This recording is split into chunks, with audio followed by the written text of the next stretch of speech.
en lisant, en écrivant. Le podcast de lecture versatile de Pierre Ménard.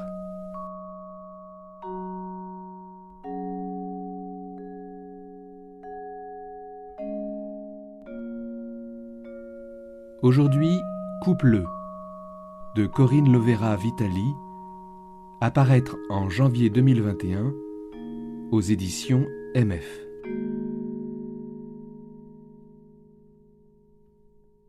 Monologue poétique composé de 4 chants, le récit non chronologique de Corinne Lovera-Vitali décrit une série d'expériences traumatiques d'une femme à la découverte d'elle-même, entre l'enfance et l'âge adulte. Son expérience répétée du couple est celle d'une coupure. Elle se retrouve dans l'incapacité à vivre avec quiconque sur la durée de ce qu'est la vraie vie, celle où on est présent au présent continuellement. Sa sexualité est marquée dans sa chair par la brutalité des hommes qui transforment leur peur en violence, en abus de pouvoir. Cette agressivité se dénoue dans le flot, en apparence désordonné, de cette prose cadencée qu'aucun signe de ponctuation ne vient interrompre, restituant avec justesse et sensibilité la complexité du désir, d'un rapport à soi décomplexé, la conquête de sa liberté. Tout le long de l'année qui vient enfin de se terminer, à la nuit tombée, j'ai souvent pensé à Brie Daniels. Elle est assise dans sa cuisine, plongée dans le noir, les pieds nus sur la table où brûlent des bougies. Elle fume un joint, elle boit un verre de vin et elle chante à voix basse. Elle chante pour elle-même. Je crois que c'est une sorte de chant sacré. Et je crois que je pourrais le chanter, mais bien que j'ai vu ce film plus d'une dizaine de fois, et bien que ce soit le seul film que j'ai vu plus d'une dizaine de fois, chaque fois que je la vois dans son rituel du soir, contre l'angoisse, j'oublie si Brie a déjà rencontré John Clutt. Je crois qu'elle l'a rencontré, mais qu'elle n'a pas encore capitulé. Elle n'a pas encore eu assez peur. Elle essaye encore d'être forte seule. Plus j'ai vu ce film, plus j'en ai bouleversé la chronologie. J'en ai gardé le son, j'en ai perdu les mots, je n'en ai jamais oublié les images qui sont passées de peintures à gravures dès la première vision et sont restées intactes jusqu'à cette année, sans qu'aucune analyse ni aucun recul ne soit possible. Je suis resté enfermé dans une caverne avec les gravures de Clutt, sur la paroi, pendant plus de 40 ans, après l'avoir vue pour la première fois lorsque je n'avais que 11 ans. Je suis resté aussi sidéré que la première fois. Je suis assise dans le noir, muette, à côté de mes parents, muets. Mon père garde sa cigarette à la bouche tout le temps de la projection. Ma mère proteste faiblement au début du film, mais mon père dit que je ne comprends pas ce qui se passe, ce qui est aussi vrai qu'erroné. Tout se grave dans mon cerveau sidéré, y compris la devanture du cinéma. Le mur est blanchi avec des inscriptions peintes en bleu, comme pour un restaurant de poissons. Nous sommes au bord de la mer. Il y a eu une erreur. Mais les années 70 sont dans la vie ce qu'elles sont dans Clutt, qui ne s'appelle pas Brie. Elles sont libres et dangereuses à la fois, au lieu de n'être plus que dangereuses comme les années de maintenant. Brie est une femme extrêmement séduisante et intelligente, et apeurée. Elle vit seule avec un chat.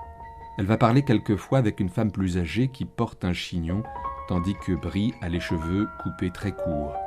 Elle est actrice, mais elle fait le métier de faire l'amour avec des hommes qui sont des clients.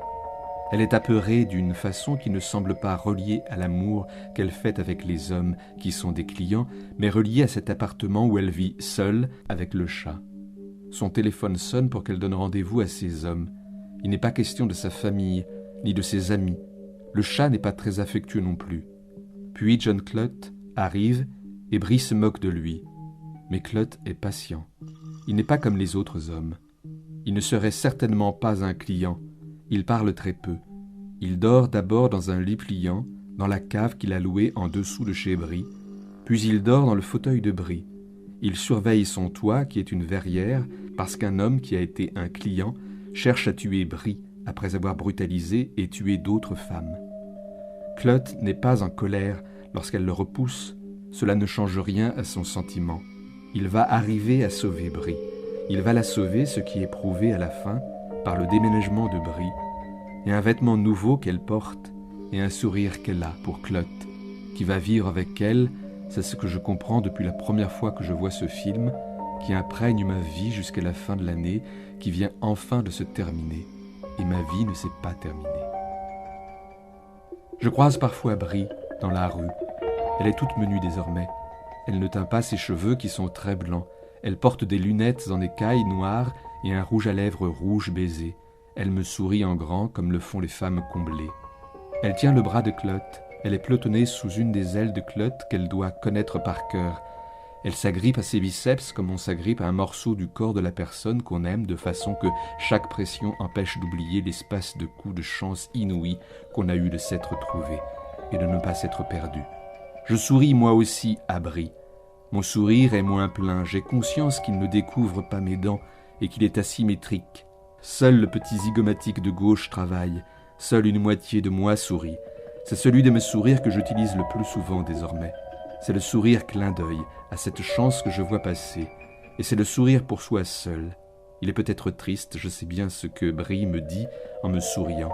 Je doute qu'elle sache ce que je pourrais lui dire. Elle ignore tout du film qui a imprégné ma vie jusqu'à la fin de l'année qui vient enfin de se terminer. Et ma vie ne s'est pas terminée. Je n'ai pas rencontré Clotte, et ma vie, loin de se terminer, revit, car j'ai fini de regarder les hommes comme je le faisais jadis, car jadis je regardais les hommes en cherchant Clotte. Mais depuis cette fin d'année, et à présent, je ne regarde que leurs cheveux, leurs dents, leurs ongles, les pores de leur peau. Une fois que je croisais leur regard, je regarde leur peau, et je n'attends pas de surprise. Je ne parle pas des garçons, je ne parle pas des pères. Je regarde la peau des hommes clients, à l'œil expert. Ils ne sont plus des garçons depuis longtemps. Ils sont parfois devenus pères, mais même devenus pères, certains ne le sont pas. Ils restent coincés, hommes clients. Ils n'ont pas de peau de Clotte, ils n'ont pas d'odeur de Clotte, car une odeur de Clotte sort par le col de chemise et au début sent savon ou lessive et sueur, bonne au nez. Mais finalement, une odeur de Clotte sent la peau seule. Or, ces hommes n'arrivent pas à changer de peau. Or, ces hommes n'essaient même pas. Ils sont collés à leur peau d'hommes clients, comme les animaux sont collés à leur peau. Mais les animaux n'ont pas le choix. Et j'offre le choix à ces hommes maintenant. Je peux les faire échapper de leur peau maintenant. Il est certain que ces clients méritent d'être libérés. Il est évident que seule la peur les libérerait. Je peux les y aider.